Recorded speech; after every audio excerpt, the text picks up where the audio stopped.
Baik, bismillahirrahmanirrahim. Assalamualaikum warahmatullahi wabarakatuh. Alhamdulillahirabbil alamin wa bihi nasta'inu ala umuri dunya waddin wassalatu wassalamu ala asyrafil anbiya'i wal mursalin wa ala alihi wa sahbihi ajma'in.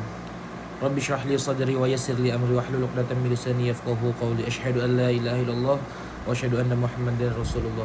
Amma ba'd. Pertama-tama yang saya hormati selaku dosen tafsir Maqasidi yaitu Ustaz Mukhrij Sidki, semoga beliau selalu dalam lindungan Allah Subhanahu wa taala. Baik, di sini saya akan mempresentasikan makalah-makalah yang sudah kami pelajari untuk apa? Untuk mengisi nilai ujian tengah semester kami.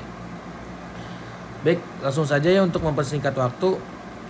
Di sini saya akan menjelaskan mengenai karakteristik paradigma tafsir kontemporer.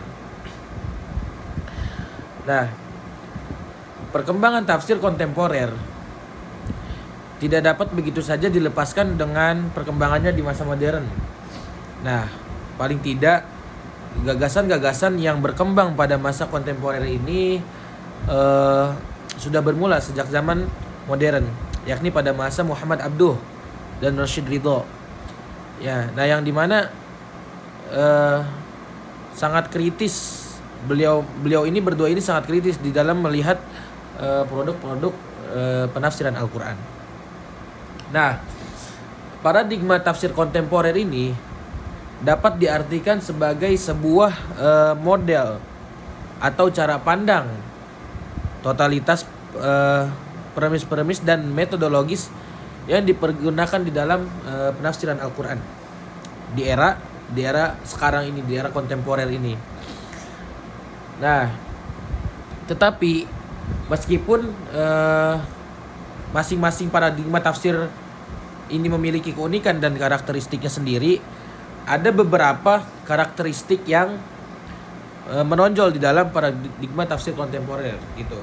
Jadi ada beberapa karakteristik yang menonjol atau yang sangat terlihat di dalam paradigma tafsir kontemporer ini. Yang pertama adalah memosisikan Al-Quran sebagai kitab petunjuk. Nah, ini yang pertama dari karakteristik yang menonjol di dalam paradigma tafsir kontemporer.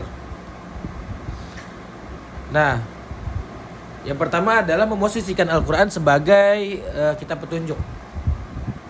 Nah, upaya untuk memposisikan Al-Quran ini sebagai kitab petunjuk adalah berawal dari kegelisahan Muhammad Abduh terhadap produk-produk penafsiran Al-Quran pada masa lalu. Nah, jadi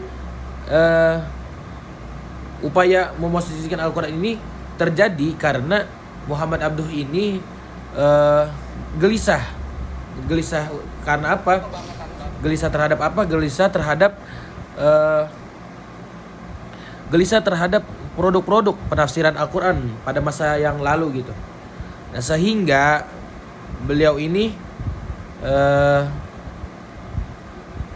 memosisikanlah Al-Quran ini sebagai kitab petunjuk. Nah, menurut Muhammad Abduh, kitab-kitab tafsir yang berkembang pada masa-masa sebelumnya umurnya ini telah kehilangan fungsinya sebagai kitab petunjuk bagi umat manusia. Jadi menurut Muhammad Abduh ini, jadi kitab-kitab tafsir yang berkembang ini pada masa-masa sebelumnya ini, mereka ini telah kehilangan fungsinya sebagai kitab petunjuk bagi siapa? Bagi umat manusia. Nah, akhirnya Muhammad Abduh ini menilailah bahwa kitab-kitab tafsir pada masa itu, pada masa-masa sebelumnya ini tidak lebih dari sekedar pemaparan atas berbagai pendapat-pendapat para ulama-ulama terdahulu yang saling berbeda dan pada akhirnya menjauhkanlah dari tujuan diturunkannya Al-Quran sebagai kitab petunjuk bagi umat manusia. Nah, itulah kegelisahanlah Muhammad Abduh sehingga beliaulah mengupayakan untuk memosisikan Al-Quran ini sebagai kitab petunjuk gitu. Karena terjadi berawal dari kegelisahannya Muhammad Abduh. Lalu yang kedua adalah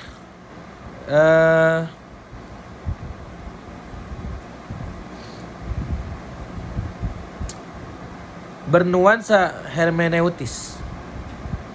Nah, karakteristik paradigma tafsir kontemporer yang selanjutnya adalah bernuansa hermeneutis. Jadi, jika pada zaman era klasik dulu lebih menekankan pada praktek eksegetik yang cenderung linier atau mistik dengan menafsirkan Al-Qur'an. Nah, terus pada zaman era klasik juga mereka ini menjadikan kitab suci tersebut sebagai subjek, yang mana subjek ini sebagai jadi menjadikan kitab suci ini sebagai subjek, maka tidak demikian halnya pada era modern dan kontemporer. Nah, jadi paradigma tafsir kontemporer ini cenderung bernuansa hermeneutis dan lebih menekankan pada aspek-aspek epistemologis dan metodologis. Nah, gitu. Jadi kajian seperti inilah diharapkan dapat menghasilkan pembacaan yang produktif atas Al-Quran dan bukannya pembacaan repetitif atau pembacaan ideologis. Terkait dengan hal ini, ya itulah pokoknya. Jadi para karakteristik yang kedua dari paradigma tafsir kontemporer ini adalah bernuansa hermeneutis. Jadi tadilah penjelasan mengenai bernuansa hermeneutis itu.